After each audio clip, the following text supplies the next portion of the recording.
Darragh, good to talk to you. How frustrating has it been for the team in the last few weeks, like having led twice and got nothing from both games? Yeah, I mean, look, it's very, very frustrating. It's just something we have to work on. As you said, leading in games, there was, the Shamrock Rovers and the Sligo Rovers game, even at the start of the year where we were leading as well, and we dropped points. So, yeah, it's very frustrating. And Friday night again was probably the pick of the lot, it being so late and just the manner of it. So yeah. Yeah, it's been a kind of problem all season. I think there's like 5 or 6 matches you led and didn't win any of them. Yeah, I think I was thinking on the bus down after Dundalk, it was something like 10 points we've dropped from leading positions, which is, if we had 10 more points at the moment, we'd be flying really, Yeah, even your humdinger up in Rovers, I know. You were we only got a draw out of it then, I know, and Sligo, obviously the opposition Friday, and you'd led against them as well, 2-0. You're back in March. Yeah, I mean, you're in games all the time. And us leading games, it shows that we're well good enough, and we have the quality in the team. It's just seeing games out has been a problem, along with poor performances in other games. But the games where we have been ahead shows that we are well able. Is that something you'd be talking about, like in a group, like in training and stuff, to get that right? We haven't really pinpointed it. Obviously, the last few weeks has been, it's different. We still don't have a manager and stuff, so we're kind of looking at the game, our next game. It's not really too long term, but it's definitely something that we all know ourselves that needs to be improved. How are you finding yourself personally, Darragh, in the Premier Division? Are you learning on your feet, going into big games? It's good quality in that league, obviously. Yeah, I suppose I played my first year here. I did play in the Premier Division, but it was I wasn't start. I think I had maybe 1 or 2 starts, but so it's not completely new to me. Yeah. But then again, there's some games now, like against Rovers away, where there's just the quality is a lot higher than the first division, and you just have to get yourself kind of mentally prepared for that. Where you do things, if you did something in the first division, you can't get away with that in the Premier Division. But I feel like I've adapted well, personally, I think. But there's always room for improvement. Yeah. Is the thinking like that, 1 or 2 results get you close to that third bottom, and then bringing in new additions to strengthen the squad? Is that kind of the focus? Yeah, you kind of, you have to try and keep in touch, really. So, as you said, a few results and we'd be well in it, getting closer to third bottom, and then try and kick on then from there. What type of game do you anticipate, like against Sligo on Friday? Obviously, they're tough enough side. Yeah, it'll be a tough game. We've a few suspensions now, obviously, after Friday night. So, it'll be a tough game down at the Cross. So, hopefully we can put on a performance and get the 3 points is what we're looking for. At this stage, you take 3 points over a performance, really. Yeah. But a good performance is a bonus. And obviously, there's a belief if you can keep a clean sheet, just improve at the back, that you get chances. Yeah, we've scored goals. It's not that's we have scored a lot of goals, but just at the back and not even just the defenders. It's the team as a whole needs to defend better, really.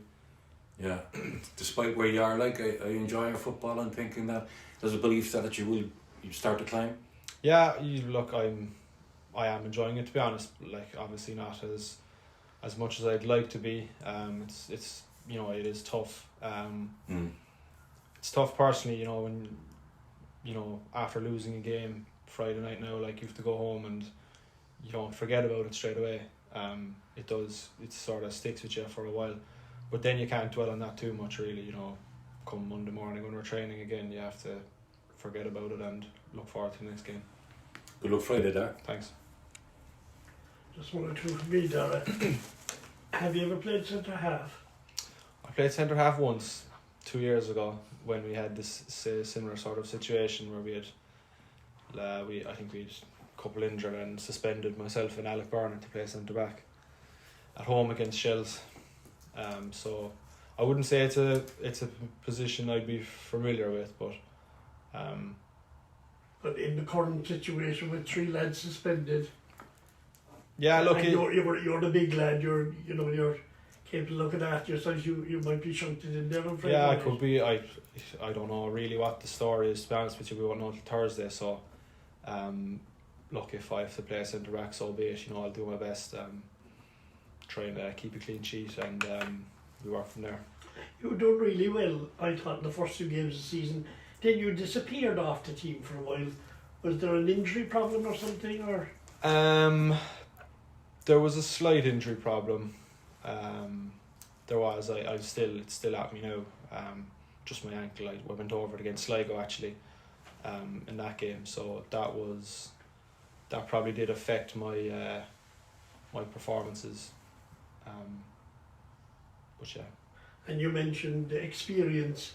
I see last night, I think Rovers had 5 players over 30 against a very young St. Pat side, and like the experience is vital in the Premier Division, isn't it? Yeah, it really is. And even, even dealing with referees and stuff, the older lads know how to handle the referees, and just little stuff like that, even getting the rest of the team, talking to the rest of the team, and a bit of leadership and experience, when you're winning games, to waste a bit of time, win frees and just see it out, stuff like that, which unfortunately that kind of only comes with time,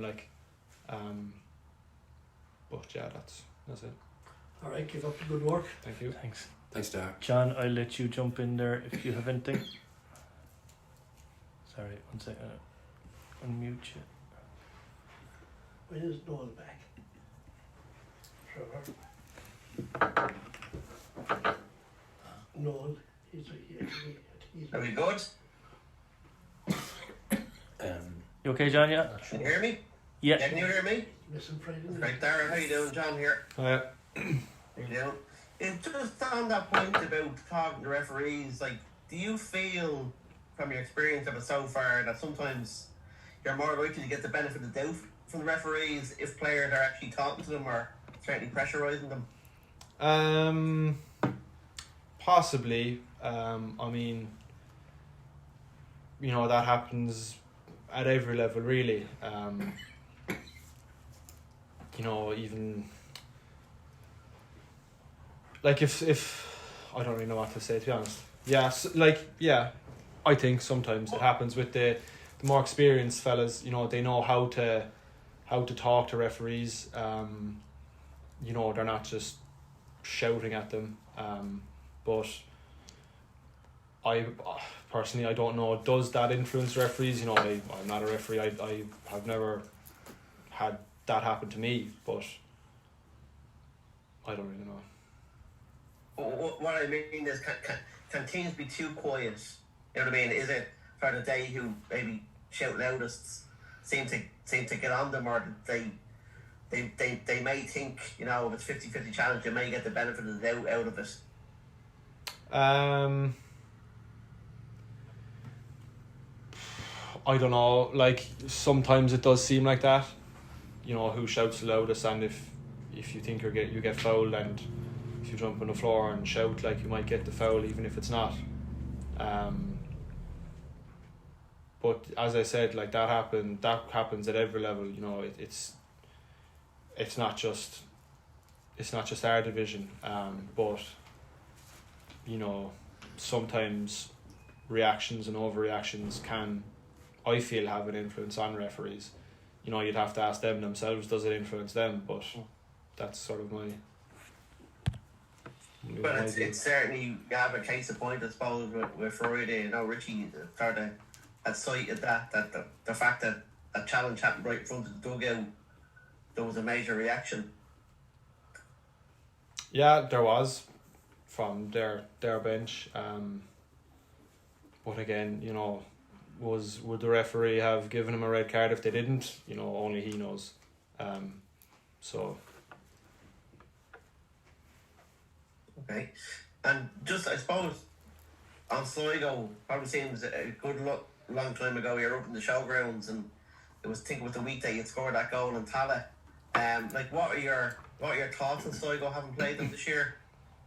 They're a good side, you know. They have some good players. Obviously, they're, you know, getting crosses in from wide areas, and for their striker, that's a strength of theirs. But you know, from our experience, we were 2-0 up against them.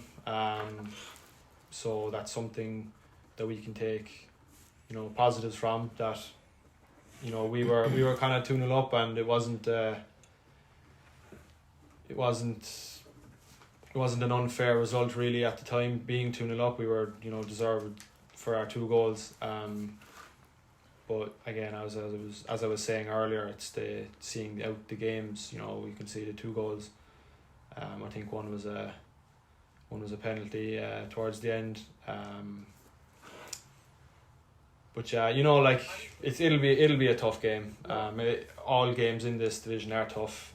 It's just, you just have to get yourself mentally prepared for it more than anything. And just on that, like, if you are in defence or central defence, it's likely you're going to be up against Mata, who's been fairly consistent this season and last. Like, what have you made looking at him or playing against him even in March? I haven't really looked at much of him really. You know, again, in that game we played up in Sligo, I was playing midfield, so I wasn't really, you know, up against him per se. So we'll obviously look at him in the video analysis on Thursday, and we'll work around that then.